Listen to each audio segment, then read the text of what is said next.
जून का महीना पहाड़ों में जंगल की आग का मौसम होता है और ऐसे समय में किसी न किसी को दूर दराज बनी निगरानी चौकियों पर तैनात रहना ही पड़ता है। फॉरेस्ट सर्विस में 12 साल काम करने के बाद बैक कंट्री के इन दूर दराज स्टेशंस पर बारी बारी से ड्यूटी करना मेरी जिंदगी का एक नॉर्मल हिस्सा बन चुका था। पाइन रिज कैबिन सबसे नज़दीकी पक्की सड़क से 14 मील दूर था, जहां तक सिर्फ एक संकरे कच्चे रास्ते से पहुंचा जा सकता था, जो घने जंगल के बीच लगातार घुमाव लेते हुए ऊपर जाता था। ज्यादातर रेंजर्स इस सुनसान जगह पर ड्यूटी करने से नफरत करते थे, खासकर रात की शिफ्ट से, लेकिन मुझे ये जगह हमेशा पसंद रही है। इस गहरी खामोशी में मुझे अपना अधूरा कागजी काम निपटाने, रेडियो चैनल्स पर नजर रखने और क्षितिज पर कहीं धुएं का कोई निशान देखने का भरपूर समय मिल जाता था। उस शाम भी सब कुछ बिल्कुल हर रोज की तरह ही शुरू हुआ। मैं सूर्यास्त से ठीक पहले वहां पहुंचा था और ग्रेग की जगह लेनी थी, जो पिछले 3 दिनों से लगातार वहीं तैनात था। वो बहुत थका हुआ लग रहा था। जाते जाते बस इतना बड़बड़ाया कि आउटहाउस के पास रहने वाले भालुओं का एक परिवार अब जरूरत से ज्यादा बेखौफ हो गया है, और फिर लगभग भागते हुए अपने ट्रक में बैठकर निकल गया। रात के 9 बजे तक मैं कॉफी लेकर अपनी मेज पर बैठ चुका था। लॉग बुक्स मेरे सामने खुली हुई थी और रेडियो पर डिस्पैच और जंगल में फैले दूसरे स्टेशंस की सामान्य बातचीत हल्की हल्की खरखराहट के साथ सुनाई दे रही थी। लेकिन रात करीब 11:30 बजे रेडियो की वो सामान्य खरखराहट अचानक कुछ और ही बनने लगी। शुरुआत में मुझे लगा कि कोई दूसरा रेंजर सिग्नल की रुकावट के बीच मुझसे संपर्क करने की कोशिश कर रहा है, शायद किसी ऐसी पहाड़ी के पीछे से जहां रेडियो सिग्नल अक्सर टूटने लगते हैं। लेकिन वो ट्रांसमिशन सामान्य प्रोटोकॉल्स के अनुसार नहीं था। ना कोई कॉल साइन था, न किसी स्टेशन की पहचान थी। बस वाइट नॉइज के बीच कुछ टूटी फूटी आवाजें घुलती चली आ रही थी। मैंने स्क्वेल्च एडजस्ट किया और डायल धीरे धीरे घुमाकर सिग्नल को साफ करने की कोशिश की। जो आवाज उसके बाद सुनाई दी, उसने मुझे अपना कॉफी का मग नीचे रखने पर मजबूर कर दिया। ऐसा लग रहा था जैसे कोई बहुत दूर बैठा रो रहा हो। उसकी दबी हुई सिसकियां कुछ टूटे हुए शब्दों जैसी आवाजों के साथ मिल रही थी, लेकिन वो किसी पूरे शब्द का रूप नहीं ले पा रही थी। फिर अचानक रेडियो की खरखराहट के बीच मुझे बिल्कुल साफ सुनाई दिया एक बहुत धीमी फुसफुसाहट, इतनी हल्की कि मुश्किल से सुनाई दे। वो आवाज मेरा नाम ले रही थी। मेरा कॉल साइन नहीं, ना ही मेरी रेंजर वाली पहचान, बल्कि मेरा पहला नाम, क्लेयर। इतनी धीरे धीरे जैसे कोई मेरे नाम के हर अक्षर का स्वाद ले रहा हो। मैंने तुरंत रेडियो का हेडसेट उठा लिया और नियमों के अनुसार जवाब देना शुरू किया, जबकि मेरा हर एहसास चीख चीख कर कह रहा था कि कुछ बहुत गड़बड़ है। प्रोटोकॉल के मुताबिक सबसे पहले मुझे डिस्पैच से संपर्क करना था और यह पुष्टि करनी थी कि कहीं आसपास कोई सर्च एंड रेस्क्यू टीम काम तो नहीं कर रही। शायद किसी घायल हाइकर या रास्ता भटके हुए कैंपर की तलाश में हो। डिस्पैच की आवाज बिल्कुल साफ आई और शायद यही बात उनके जवाब को और भी ज्यादा बेचैन करने वाला बना रही थी। नैन्सी, जो कई सालों से नाइट में डिस्पैचर थी और जिसे मैं अच्छी तरह जानता था, मेरी बात सुनकर उलझन में पड़ गई। मैंने उसे रेडियो पर सुनाई दी उन अजीब ट्रांसमिशंस के बारे में बताया। उसने अपने रिकॉर्ड चेक किए, दूसरे स्टेशन से संपर्क किया, यहां तक कि लोकल शेरिफ डिपार्टमेंट से भी पूछा कि क्या उनकी कोई टीम इस इलाके में काम कर रही है। लेकिन कुछ भी नहीं मिला। ना कोई सर्च टीम, ना कोई इमरजेंसी ऑपरेशन, और ना ही पाइन रिज से 50 मील के दायरे में फॉरेस्ट सर्विस की फ्रीक्वेंसी इस्तेमाल करने की किसी को परमिशन थी। उसने अंदाजा लगाया कि शायद ये एटमॉस्फेरिक स्किप हो सकता है, जब रेडियो तरंगे आइनोस्फेयर से टकराकर सैकड़ों मील दूर के सिग्नल यहां तक पहुंचा देती हैं। पहाड़ों में ऐसा कभी कभी हो जाता है, लेकिन एटमॉस्फेरिक स्किप किसी का नाम फुसफुसाकर नहीं लेती। मैं ये बात अच्छी तरह जानता था, और कॉल खत्म करने से पहले नैन्सी की आवाज में जो कुछ पल की खामोशी थी, उससे मुझे महसूस हुआ कि वो भी ये बात जानती थी। उसने मुझे कैबिन के सारे दरवाजे बंद रखने, अपनी सर्विस पिस्टल हमेशा पास रखने और हर घंटे रेडियो पर रिपोर्ट करने को कहा। ये सामान्य सुरक्षा उपाय थे, लेकिन जब आप चारों तरफ मीलों तक फैले अंधेरे जंगल के बीच लकड़ी के एक छोटे से कैबिन में बिल्कुल अकेले बैठे हों, तब ये उपाय अचानक बहुत बेकार लगने लगते हैं। करीब 40 मिनट बाद मुझे कदमों की आवाज सुनाई दी। बजरी के ऊपर भारी जूतों की आवाज, धीमे सोच समझ कर रखे गए कदम, जैसे कोई पूरे कैबिन का चक्कर लगाते हुए हर चीज का जायजा ले रहा हो। मैंने तुरंत कैबिन की सारी लाइटें बंद कर दी और टॉर्च बंद रखकर खिड़की के पास पहुंचा, ताकि अंधेरे के पार कुछ दिखाई दे सके। सिक्योरिटी फ्लडलाइट्स को तो अपने आप जल जाना चाहिए था। मोशन सेंसर्स पूरे 30 फुट के घेरे को कवर करते थे, लेकिन बाहर कहीं कोई रोशनी नहीं जली। बस उन्हीं भारी जूतों की आवाज सुनाई देती रही, जो हर खिड़की, हर दरवाजे के सामने आकर रुक जाती थी और कभी कभी कई कई मिनट तक वहीं ठहरी रहती थी। जनरेटर शेड के पास बने पिछले दरवाजे पर आकर वो कदम पूरी तरह रुक गए। मैंने धीरे धीरे दरवाजे का हैंडल घूमने की आवाज सुनी। कोई उसे परख रहा था। दरवाजे का डेड बोल्ट अपनी जगह मजबूती से लगा हुआ था, लेकिन फिर एक दूसरी आवाज सुनाई दी, धातु के किसी औजार के ताले से रगड़ खाने की आवाज, जैसे कोई लॉक खोलने की कोशिश कर रहा हो। मेरा हाथ अपने आप सर्विस वेपन पर चला गया। वो ग्लॉक 22 थी, लेकिन उस पल वो मुझे बाहर मौजूद किसी भी चीज के सामने बहुत छोटी महसूस हो रही थी। लॉक पर खरोचने की आवाज शायद 2 मिनट तक आती रही। फिर वो कदम दोबारा चलने लगे और कैबिन का चक्कर लगाते हुए सामने वाले हिस्से की तरफ बढ़ गए, जहां मेन दरवाजा उस कच्चे रास्ते की ओर खुलता था जिससे यहां आया जाता था। मुझे लाइट वाला पैनल चेक करना था और पता लगाना था कि सिक्योरिटी लाइट्स आखिर काम क्यों नहीं कर रही थी। मेन ब्रेकर पैनल जनरेटर के पास कैबिन की बाहरी दीवार पर लगा था, यानी उसे देखने के लिए मुझे बाहर जाना पड़ता। लेकिन बाहर तो कोई पहले से ही पूरे कैबिन के चारों तरफ घूम रहा था, इसलिए बाहर निकलना किसी भी हालत में संभव नहीं था। लेकिन कैबिन के अंदर रेडियो डेस्क के पास एक छोटे से स्टोर नुमा कमरे में इमरजेंसी पावर इन्वर्टर था, जिससे एक बैकअप बैटरी सिस्टम जुड़ा हुआ था। मैं उसे चेक कर सकता था। तो मैंने पैनल का दरवाजा खोला, लेकिन सारे एलईडी इंडिकेटर बंद थे। लेकिन मेन बिजली जाते ही बैकअप बैटरीज को अपने आप चालू हो जाना चाहिए था और कम से कम 12 घंटे तक जरूरी सिस्टम चलते रहने चाहिए थे। मैंने अपनी टॉर्च निकाली और उसकी रोशनी को उंगलियों से ढककर बस इतनी रोशनी छोड़ी कि अंदर साफ दिखाई दे सके।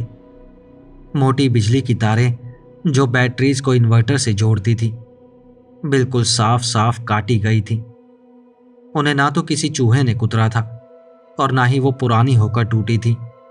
उन्हें बहुत सटीक तरीके से काटा गया था और इसका मतलब साफ था, मेरी शिफ्ट शुरू होने से पहले कोई इस कैबिन के अंदर आ चुका था।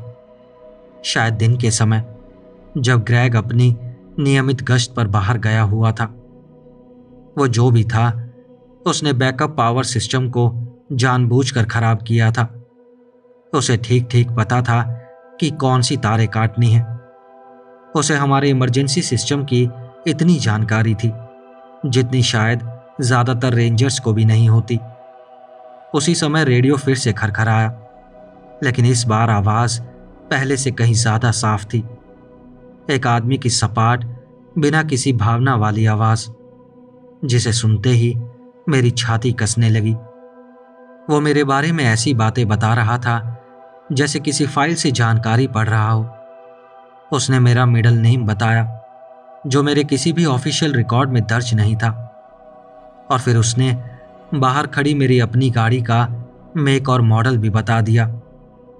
उसने ये भी बताया कि शहर में मैं साइकामोर ड्राइव पर बने एक किराए के डुप्लेक्स के यूनिट बी में अकेला रहता हूँ। उसे यह भी पता था कि जब मेरी ड्यूटी नहीं होती तो मैं हर सुबह लगभग 6:30 बजे रिवर साइड ट्रेल पर जॉगिंग करने जाता हूँ, उस पुराने रेलवे ब्रिज के पास से गुजरते हुए जहाँ कभी बेघर लोगों के कैंप हुआ करते थे। उसने उस कॉफ़ी शॉप का भी जिक्र किया जहाँ मैं लगभग हर रविवार सुबह नाश्ता करने जाता था, और यह भी बताया कि मुझे खिड़की के पास वाला कोने का बूथ सबसे ज़्यादा पसंद है। फिर उसने एक ऐसी बात कही जिसने कुछ पल के लिए मेरी सांसें रोक दी। उसने मेरे बाएं कंधे के पीछे बने उस निशान का जिक्र किया, ऊबड़ खाबड़ सा एक लंबा निशान जो मुझे 19 साल की उम्र में एक रॉक क्लाइंबिंग दुर्घटना में लगा था। ऐसी चीज जिसे कोई तभी देख सकता था जब उसने मुझे कपड़े बदलते हुए देखा हो। मैं कुछ जवाब दे पाता उससे पहले ही ट्रांसमिशन फिर से खरखराहट में बदल गया और मैं अंधेरे में उन कटी हुई तारों के बीच खड़ा रह गया। घबराहट के बावजूद मेरी ट्रेनिंग ने तुरंत काम करना शुरू कर दिया। सबसे पहली प्राथमिकता थी डिस्पैच को कॉल करना। रेडियो अभी भी काम कर रहा था क्योंकि वो अपने अलग बैटरी पैक पर चल रहा था, लेकिन मुझे बहुत सोच समझ कर काम लेना था। अगर वो आदमी यही फ्रीक्वेंसी सुन रहा था तो खुलकर अपनी सिचुएशन बताने का मतलब था उसे अपने अगले कदम के बारे में बता देना। मैंने तुरंत इमरजेंसी चैनल पर स्विच किया, अपना पर्सनल कोड इस्तेमाल किया और संदेश को जितना हो सके उतना छोटा रखा। मैंने नैन्सी से कहा कि यहाँ कोड 3 की सिचुएशन है। पाइन रिज पर एक संभावित खतरनाक व्यक्ति मौजूद है और तुरंत पुलिस बल की सहायता चाहिए। उसने बिना एक पल गंवाए जवाब दिया। उसने बताया कि शहर से टीमें निकल चुकी हैं, लेकिन उन्हें मेरी लोकेशन तक पहुंचने में कम से कम 90 मिनट लगेंगे। 90 मिनट! इतने समय में तो एक फिल्म खत्म हो जाती है, लेकिन यहाँ घने जंगल के बीच बिल्कुल अकेले उस आदमी के साथ जो न जाने कब से मेरी हर आदत का अध्ययन कर रहा था। 90 मिनट किसी पूरे हफ्ते से कम नहीं लग रहे थे। नैन्सी लगातार रेडियो पर बनी रही। उसकी आवाज़ पहले की तरह शांत और पेशेवर थी, लेकिन उसके भीतर छिपा तनाव साफ महसूस हो रहा था।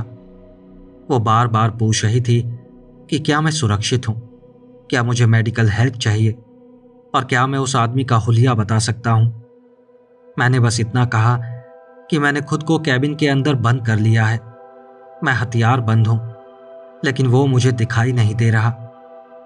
जो बात मैंने उसे नहीं बताई वो ये थी कि मुझे उसकी आवाज़ फिर से सुनाई देने लगी थी। इस बार वो चल नहीं रहा था। वो किसी बहुत भारी चीज़ को बजरी पर घसीटते हुए कैबिन के मेन दरवाजे की तरफ ला रहा था। वो आवाज़ आकर ठीक दरवाजे के बाहर रुक गई।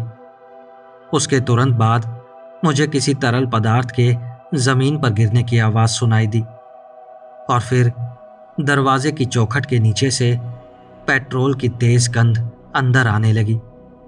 मेरा दिमाग एक साथ कई संभावनाओं के बारे में सोचने लगा और उनमें से एक भी अच्छी नहीं थी। कैबिन पुरानी लकड़ी का बना था। कई महीनों से बारिश नहीं हुई थी, इसलिए वो सूखी लकड़ी की तरह जरा सी भी आग पकड़ सकता था। अगर उसने आग लगा दी तो पूरे कैबिन के जलने से पहले मेरे पास शायद 3 मिनट भी नहीं होते। पीछे के दरवाजे से भागने का मतलब था बिना कुछ देखे सीधे उस जंगल में दौड़ जाना जहां हो सकता है वो पहले से मेरा इंतजार कर रहा हो। खिड़कियां इतनी छोटी थीं कि उनसे जल्दी बाहर निकलना लगभग नामुमकिन था। उन्हें भालुओं को बाहर रखने के लिए बनाया गया था, इमरजेंसी एग्जिट के लिए नहीं। मैंने रसोई से फायर एक्सटिंग्विशर उठा लिया, जबकि मुझे पता था कि जो होने वाला है उसके सामने वो लगभग बेकार था। तभी मुझे माचिस जलने की आवाज सुनाई दी। सिर्फ एक तिल्ली। सल्फर की तीखी गंध पेट्रोल की बदबू में घुल गई। मैं अगले ही पल आग की लपटों के भड़कने का इंतजार करने लगा, लेकिन बाहर पूरी खामोशी छा गई। फिर उसकी आवाज सुनाई दी, इस बार रेडियो से नहीं, बल्कि ठीक दरवाजे के दूसरी तरफ से। उसकी आवाज बिल्कुल शांत थी, जैसे हम किसी खूनी खेल के बारे में नहीं, बल्कि मौसम के बारे में बात कर रहे हों। उसने कहा कि वो पिछले 3 महीनों से मुझ पर नजर रख रहा था, मेरी हर आदत सीख रहा था और सही मौके का इंतजार कर रहा था। उसने कहा कि आज रात का काम तो बहुत आसान होना था, लेकिन अब जबकि पुलिस रास्ते में थी तो उसे अपनी योजना बदलनी पड़ेगी। इसके बाद उसने दूसरी औरतों की बातें शुरू की, दूसरे कैबिन और दूसरी रातें जो अलग तरह से खत्म हुई थी। उसने वॉशिंगटन स्टेट की जेनिफर का नाम लिया, जो 2 साल पहले पार्क वॉलंटियर के रूप में काम करते हुए अचानक लापता हो गई थी। फिर उसने कोलोराडो की लीसा का जिक्र किया, एक और अकेली रेंजर जिसकी लाश बाद में एक गहरी खाई में मिली थी और जिसकी मौत को एक हादसा मान लिया गया था। उसे उन दोनों मामलों की ऐसी ऐसी बातें पता थीं जो कभी खबरों में आई ही नहीं थी। उसे पता था कि जेनिफर ने मदद के लिए रेडियो करने की कोशिश की थी, लेकिन उसे सिग्नल नहीं मिला।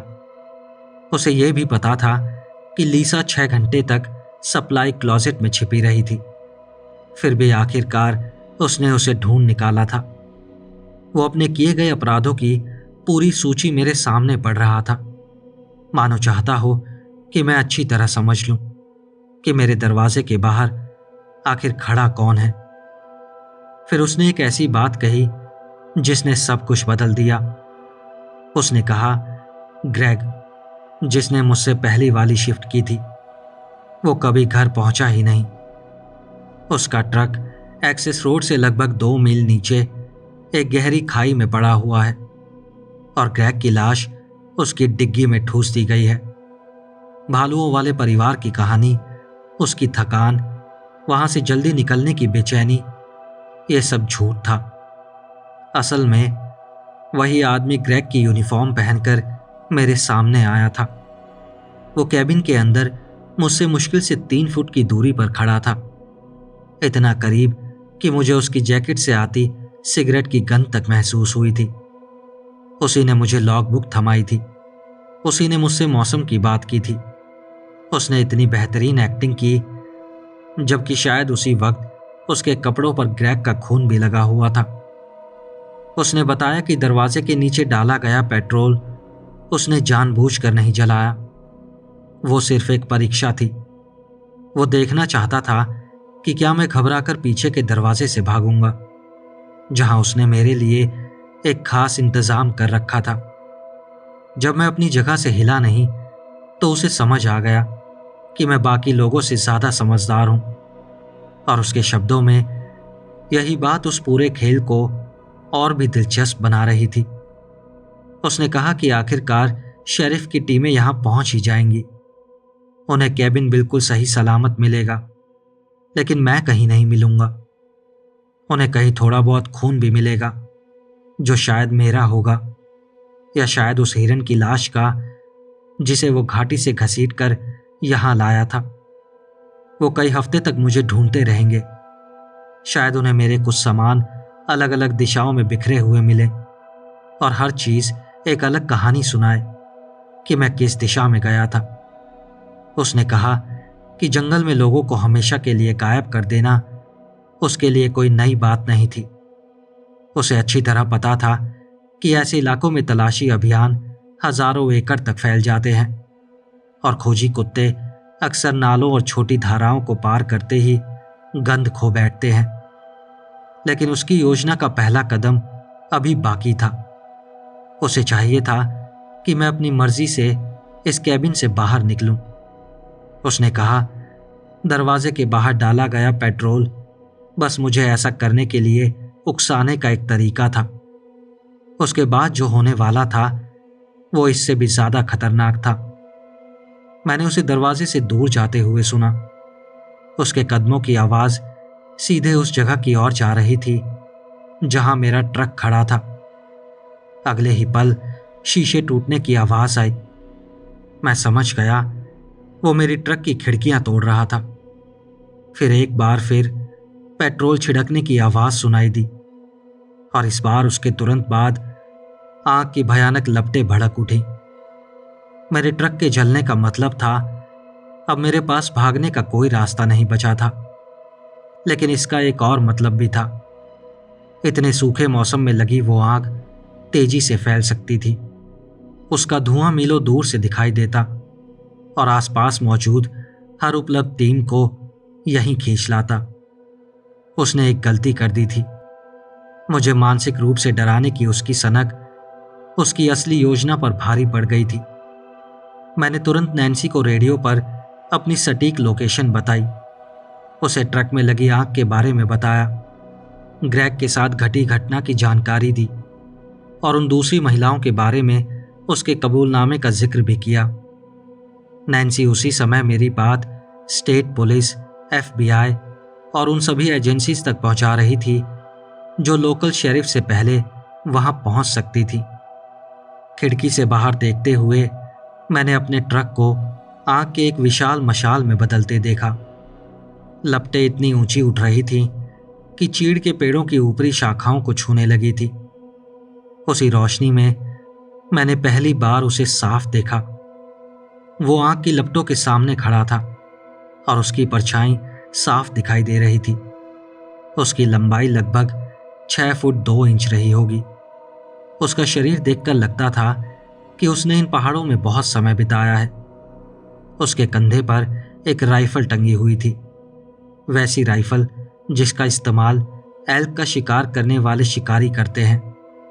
उसका पूरा ध्यान मेरे जलते हुए ट्रक पर था। ऐसा लग रहा था जैसे वो उस तबाही का आनंद ले रहा हो। और बस यही वो मौका था जिसकी मुझे जरूरत थी। मैं धीरे धीरे पिछले दरवाजे तक पहुंचा, वही दरवाजा जिसे वो पहले परख चुका था। मैंने जितनी खामोशी से हो सके डेड बोल्ट को खोला और बिना कोई आवाज किए कैबिन के पीछे फैले अंधेरे में बाहर निकल गया। जमीन पर चीड़ के पेड़ों की सूखी सुइयां मोटी परत बनाकर बिछी थीं। वो मेरे कदमों की आवाज लगभग पूरी तरह दबा रही थी। मैं थोड़ा लंबा चक्कर काटते हुए आगे बढ़ा ताकि कैबिन हमेशा मेरे और उसके बीच रहे, और मैं उस पगडंडी की तरफ बढ़ा जो लगभग 1/4 मील ऊपर बने पुराने फायर वॉच टावर तक जाती थी। अगर मैं वहां तक पहुंच जाता तो मेरे पास ऊंची जगह होती, रेडियो का बेहतर सिग्नल मिलता और मदद आने तक मैं वहां छुप कर रह सकता था। लेकिन कैबिन से लगभग 50 गज दूर पहुंचते ही मुझे उसका बिछाया हुआ जाल मिल गया। 2 पेड़ों के बीच टखनों की ऊंचाई पर एक स्टील की केबल बंधी हुई थी। अंधेरे में वो लगभग दिखाई ही नहीं दे रही थी। अगर मैं उसकी उम्मीद के मुताबिक घबराकर पीछे के दरवाजे से भागा होता तो पूरी रफ्तार से उसी से टकरा जाता। थोड़ा आगे मुझे ऐसी और भी कई केबल दिखाई दी। ऐसा लग रहा था कि वो सब मिलकर किसी को एक खास दिशा में मोड़ने के लिए लगाई गई थी, जहां शायद उससे भी भयानक जाल मेरा इंतजार कर रहा था। मैंने बहुत सावधानी से पहली केबल के ऊपर पैर रखा और ढलान के ऊपर चढ़ता रहा, और तभी मुझे एहसास हुआ कि उसे पता चल चुका है कि मैं कैबिन से बाहर निकल चुका हूं। उसके गुस्से से भरी दहाड़ पूरे जंगल में गूंज उठी और उसके तुरंत बाद गोलियां चलने लगी, लगातार 3 गोलियां जो कैबिन की लकड़ी की दीवारों को चीरती हुई अंदर चली गई। वो बिना देखे अंधाधुंध गोली चला रहा था।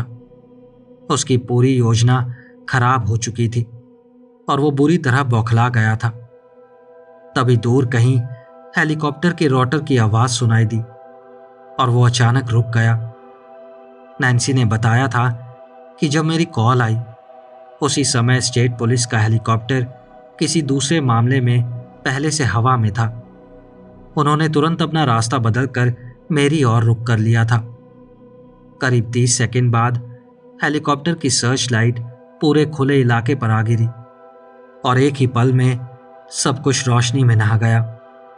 जलता हुआ ट्रक, कैबिन और वो आदमी। वो अपनी राइफल लिए खुले में खड़ा था और हेलीकॉप्टर की तरफ ऐसे देख रहा था जैसे बच निकलने की हर संभावना का हिसाब लगा रहा हो।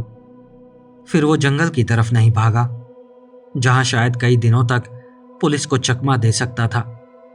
वो सीधा एक्सेस रोड की तरफ बढ़ा, जहां उसने शायद पहले से अपना कोई वाहन छिपा कर रखा था। हेलीकॉप्टर लगातार उसके पीछे बना रहा। सर्च लाइट पेड़ों के बीच उसकी हर हरकत पर टिकी हुई थी। उधर मैं रेडियो पर लगातार अपनी लोकेशन चिल्लाकर बता रहा था और जमीनी टीमों को दिशा दे रहा था, जो अब सिर्फ कुछ ही मिनट दूर थी। आखिरकार उन्होंने उसे लगभग 2 मील दूर पकड़ लिया, जब वो शेरिफ द्वारा लगाए गए रोड ब्लॉक को अपनी गाड़ी से तोड़कर निकलने की कोशिश कर रहा था। उसका नाम था वॉल्टर हचिंस, उम्र 41 साल, मूल रूप से आइडाहो का रहने वाला, और वो 3 अलग अलग राज्यों में दूर दराज इलाकों में अकेली महिलाओं पर इसी तरह के हमलों के लिए मोस्ट वांटेड था। कई साल पहले वो वाइल्ड लाइफ फायर फाइटर रह चुका था। उसे हमारी पूरी कार्यप्रणाली पता थी, हमारे नियम, हमारी ड्यूटी का शेड्यूल, और ये भी कि इन सुनसान चौकियों पर हम अक्सर अकेले काम करते हैं। ग्रेग जिंदा बच गया, लेकिन बस किसी तरह। वो अपनी बेहोशी की हालत में मिला, हालांकि उसकी सांसें चल रही थी। उसके सर पर गंभीर चोट थी, लेकिन मेडिकल टीम के पहुंचने के बाद उसकी हालत स्थिर हो गई। मैंने अपनी शिफ्ट वहीं पूरी की, सूरज निकलने का इंतजार किया। फिर ऐसा लगा जैसे मुझे 100 अलग अलग अधिकारियों के सामने अपना बयान देना पड़ा। डिपार्टमेंट ने मुझे प्रशासनिक पद पर ट्रांसफर की पेशकश की। एक सुरक्षित ऑफिस जहां डेस्क का काम था, सिक्योरिटी कैमरे थे और अंदर आने के लिए की कार्ड सिस्टम था। लेकिन मैंने वो प्रस्ताव ठुकरा दिया। शायद आपको ये पागलपन लगे, लेकिन ये पहाड़ और ये नौकरी मेरी पहचान का हिस्सा है। वॉल्टर मुझसे ये सब नहीं छीन सकता। हाँ, उस घटना के बाद डिपार्टमेंट ने कई नियम जरूर बदल दिए। अब कोई भी रेंजर दूर दराज के कैबिनों में अकेले ड्यूटी नहीं करता। हर जगह कम से कम 2 लोगों की टीम होती है।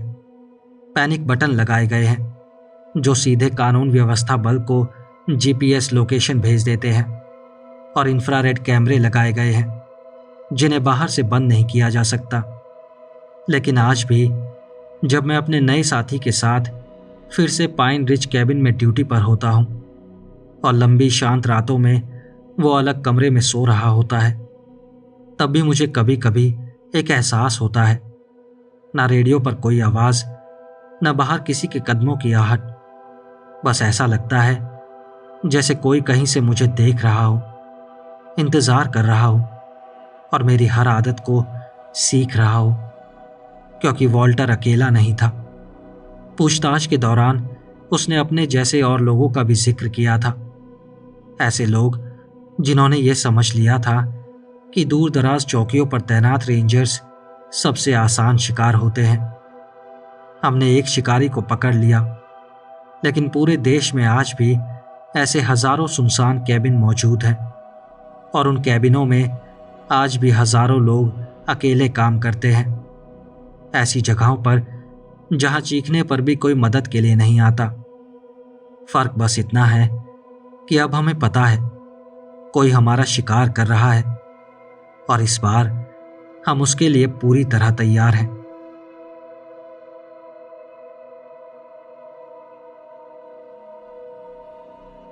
पार्क रेंजर होना मेरे लिए सिर्फ एक नौकरी नहीं, बल्कि मेरा जुनून है। मुझे प्रकृति के बीच रहना जितना पसंद है, उतना ही लोगों को प्रकृति से जोड़ने में मदद करना अच्छा लगता है। मैं पिछले लगभग 14 सालों से ये काम कर रहा हूँ, और मैं टेक्सास का रहने वाला हूँ। मैं पूरे राज्य के अलग अलग पार्कों में तैनात रह चुका हूँ। कॉलेज खत्म करने के बाद से मुझे वही काम करने का मौका मिला जिसे मैं सच में पसंद करता हूं, और इसके लिए मैं खुद को बहुत भाग्यशाली मानता हूं। इन सालों में इस नौकरी के दौरान मैंने बहुत कुछ देखा है।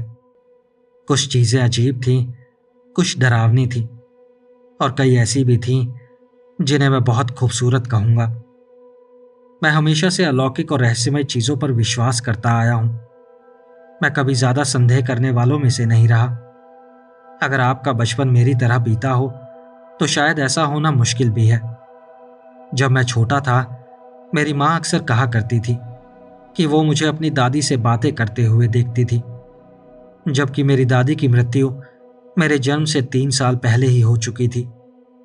ये बात मैं सिर्फ आपको अपना बैकग्राउंड समझाने के लिए बता रहा हूं, क्योंकि आज मैं उस बारे में विस्तार से बात नहीं करूंगा। इसके बजाय मैं अक्टूबर 2007 की एक घटना बताना चाहता हूं। उस समय मेरी पोस्टिंग सेंट्रल टेक्सास में थी। उसी दौरान हमारे पार्क में कुछ अजीब घटनाएं शुरू होने लगी थी। सबसे पहली अजीब बात हमारे एक कुत्ते से जुड़ी थी। वो अचानक दौड़ पड़ती और हर बार जंगल के बीच बने एक ही खुले हिस्से में जाकर रुकती। वहां पहुंचते ही वो लगभग 5 मिनट तक लगातार भौंकती रहती, और फिर जैसे कुछ हुआ ही ना हो, बिल्कुल सामान्य हो जाती। यह सिलसिला पूरे 1 हफ्ते तक चलता रहा। मुझे वो बुधवार की सुबह आज भी साफ याद है, जब हमारी डॉग सैली फिर उसी जगह की ओर भागी। लेकिन इस बार वहां पहुंचकर हमने कुछ ऐसा देखा जो पहले कभी नहीं हुआ था। उस जगह पर कई दूसरे अनजान कुत्ते भी मौजूद थे, और वो सभी एक साथ आसमान की तरफ देखकर भौंकने लगे। करीब 5 मिनट बाद वो अचानक चुप हो गए। अक्टूबर के बीच आते आते ये पूरा व्यवहार एकदम बंद हो गया। ना कुत्तों का वो अजीब जमावड़ा फिर कभी दिखाई दिया, और ना ही कोई दूसरी असामान्य बात हुई। कम से कम मेरी शिफ्ट खत्म होने तक तो ऐसा ही लगा। उसी शाम मुझे ऐसा महसूस हुआ जैसे किसी को मैंने अपनी आंख के कोने से देखा हो। मैंने पूरे इलाके को ध्यान से देखा, लेकिन वहां कोई भी दिखाई नहीं दिया। इसलिए मैं वापस स्टेशन चला गया और अपनी ड्यूटी खत्म करके अपने घर के लिए निकल गया। उस दिन सबसे आखिर में पार्क से निकलने वाला मैं ही था, क्योंकि उस समय मेरे बॉस छुट्टियों पर गए हुए थे। अब पीछे मुड़कर देखता हूं तो लगता है काश मैं भी उन्हीं छुट्टियों पर चला गया होता, क्योंकि उसके बाद जो हुआ वो बहुत भयानक था। अगली सुबह जब मैं काम पर पहुंचा तो मेरी एक सहकर्मी मेरे पास आई। वो बहुत घबराई हुई थी। उसने शिकायत की कि एक औरत लगातार उसे घूरे जा रही थी और उसकी नजरें हट ही नहीं रही थी। सबसे पहले मेरे मन में यही आया कि शायद कोई बेघर महिला होगी, लेकिन जब मैंने उससे उस औरत का हुलिया पूछा तो जो उसने बताया वो किसी और ही दौर की कहानी जैसा लगा। उसने काले रंग का बोनट पहन रखा था, पूरा काला लंबा गाउन, जैसे चर्च जाने के लिए तैयार हुई हो। उसके हाथ में शायद एक बाइबल भी थी। ये सुनकर मुझे थोड़ा अजीब तो लगा, लेकिन मैंने सोचा शायद कोई बहुत ज्यादा धार्मिक महिला होगी। लेकिन मेरी सहकर्मी सचमुच डरी हुई लग रही थी, और ये बात मुझे इसलिए भी अजीब लगी क्योंकि वो आसानी से डरने वालों में से नहीं थी। मैंने उससे कहा कि मैं उसके साथ चलता हूं और हम दोनों जाकर देखते हैं कि वो महिला कहाँ खड़ी है। हम दोनों वहां पहुंचे और मेरी हैरानी की कोई सीमा नहीं रही। हम ठीक उसी जगह खड़े थे जहां कुछ दिन पहले कुत्ते इकट्ठा हुआ करते थे। उसी खुले इलाके में वो औरत बिल्कुल साफ दिखाई दे रही थी, बिल्कुल वैसी ही जैसा मेरी सहकर्मी ने उसका हुलिया बताया था। मैं उसके पास गया और उससे पूछा कि वो मेरी साथी को घूर क्यों रही है। उस औरत ने एक भी शब्द नहीं कहा, और तभी मेरी नजर उसकी आंखों पर गई। उसकी आंखें पूरी तरह काली थीं, इतनी गहरी काली जितनी मैंने अपनी जिंदगी में कभी नहीं देखी थी। जैसे ही मैंने उनकी तरफ देखा, मुझे अचानक रोने का मन होने लगा। क्यों या कैसे मैं आज तक नहीं समझ पाया, लेकिन अगले ही पल मेरी आंखों से आंसू बहने लगे और मैं भावनाओं में पूरी तरह टूट गया। वो सामान्य रोना नहीं था। मैं बेकाबू होकर रो रहा था और मेरे पैरों में जैसे जान ही नहीं बची थी। मैं पूरी तरह हिस्टेरिकल हो चुका था और कुछ ही सेकंड बाद मैं घुटनों के बल जमीन पर गिर पड़ा और पहले से भी ज्यादा जोर जोर से रोने लगा। मैं शायद आपको कभी ठीक से समझा नहीं पाऊंगा कि वो पूरा अनुभव कितना अजीब था। जितना ज्यादा मैं रोता जा रहा था, वो औरत उतनी ही देर तक मुझे घूरती जा रही थी। शुरुआत में उसका चेहरा बिल्कुल भावहीन था, लेकिन कुछ देर बाद जब मेरा रोना और बढ़ गया तो मैंने उसके चेहरे पर एक हल्की सी मुस्कान उभरती हुई देखी। मैं पूरी तरह उलझ चुका था। मैं खुद को रोकना चाहता था, लेकिन रोक नहीं पा रहा था।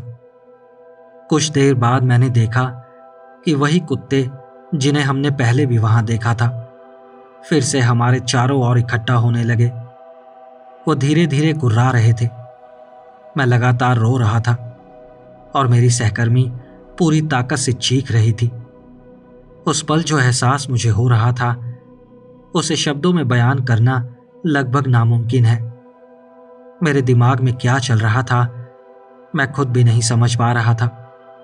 मेरा अपने शरीर पर कोई नियंत्रण नहीं था। मैं ठीक से सोच भी नहीं पा रहा था। बस एक अंतहीन उदासी थी जो मुझे अंदर से डुबोती जा रही थी। और फिर अचानक कुत्ते जोर जोर से भौंकने और गुर्राने लगे। कम से कम मुझे तो ऐसा ही लगा। उस समय तक मेरी हालत इतनी बिगड़ चुकी थी कि मुझे ठीक से यह भी समझ नहीं आ रहा था कि मेरे आसपास क्या हो रहा है। सब कुछ घूमता हुआ महसूस हो रहा था। धीरे धीरे मुझे यह भी समझ नहीं आ रहा था कि मैं जागा हुआ हूं या कोई सपना देख रहा हूं। जब मेरी उदासी अपने सबसे चरम पर पहुंची तो मेरी आंखों के सामने सब कुछ धुंधला होने लगा और उसके बाद मुझे कुछ भी याद नहीं। जब मेरी आंख खुली तो एक जॉगर मुझे हिलाकर जगा रहा था। मैं घबराकर उठ बैठा और सबसे पहले अपनी सहकर्मी के बारे में पूछा। वो अभी भी जमीन पर बेहोश पड़ी थी और नींद में ही बुरी तरह घबरा रही थी। मैंने उसे जगाने की पूरी कोशिश की और काफी देर बाद मैं किसी तरह उसे सहारा देकर वापस स्टेशन ले गया। मैंने उस जॉगर का धन्यवाद किया। वो मुझसे जानना चाहता था कि यहां आखिर हुआ क्या था, लेकिन मैं खुद इतना उलझा हुआ था और अपनी सहकर्मी को लेकर इतना चिंतित था कि मैंने उसे कुछ नहीं बताया। बस धन्यवाद कहा और वहां से निकल गया। मुझे याद है, मेरी सहकर्मी का शरीर बहुत गर्म था। मैंने उसके माथे पर हाथ रखा तो वो बुखार से तप रही थी। मैंने तुरंत एम्बुलेंस बुलाई। उसे अस्पताल ले जाया गया, जहां उसे अगले कई दिनों तक भर्ती रखा गया। आखिरकार उसे अस्पताल से छुट्टी मिल गई, लेकिन उसने उसी समय नौकरी छोड़ दी। मैंने उसे बहुत समझाने की कोशिश की, यहां तक कि वापस आने के लिए भी कहा, लेकिन वो कभी नहीं मानी। उसके बाद उसने मेरे किसी भी फोन का जवाब नहीं दिया और आखिरी बार मुझे यही पता चला कि वो टेक्सास छोड़कर किसी दूसरे स्टेट में चली गई है। आज तक मैं उस औरत को या हमारे साथ हुई उस घटना को समझ नहीं पाया हूं।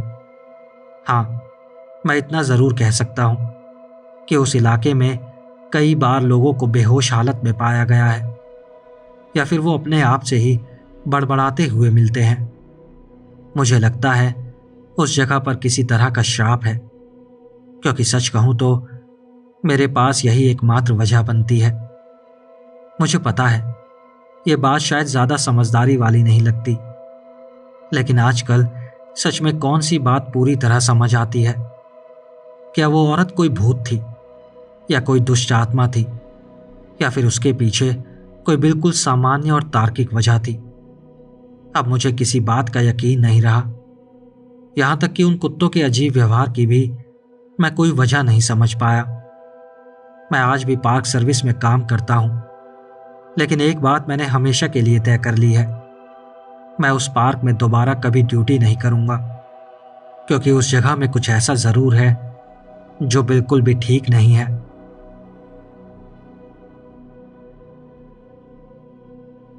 दोस्तों, अगर आपको ये कहानियां अच्छी लगी हों तो इस वीडियो को लाइक, हाइप और शेयर करना मत भूलना। कमेंट्स में अपने फीडबैक और सजेशंस भी ज़रूर देना। और अगर अभी तक चैनल सब्सक्राइब नहीं किया है तो ऐसी सच्ची और डरावनी कहानियां आपसे मिस ना हो, उससे पहले ही चैनल सब्सक्राइब कर लीजिए। अगर आप मेरी थोड़ी और मदद करना चाहते हैं तो स्क्रीन पर दिख रहे QR कोड को स्कैन करके आप मुझे मदद भेज सकते हैं। 10, 20, 50 कुछ भी हो, मेरी मदद ही होगी। तो चलिए मिलते हैं अगली वीडियो में ऐसी ही और कहानियों के साथ। नमस्कार।